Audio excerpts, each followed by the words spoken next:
Hi everyone, this is Simple Dad here. In this video, I'll show you how to access your surface level sensor on your Samsung S25 Ultra. So on your Samsung S25 Ultra, you have a surface level sensor where basically you can use it to see your level on your Samsung S25 Ultra.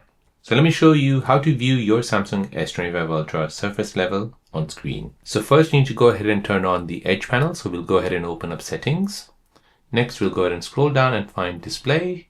Now we'll go ahead and scroll down and we'll find the edge panel. Here you need to go ahead and make sure that is turned on. So turn that on. Next, you need to go ahead and find panels. And from here, you want to go ahead and enable the tools panel. Once enabled, press home. And now you'll see your edge panel here. Go ahead and swipe it left.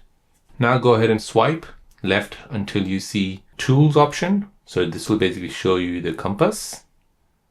Now next, you want to go ahead and tap on the three dots at the top right. And from here, you want to find the surface level. Select that. And now your surface level has been enabled.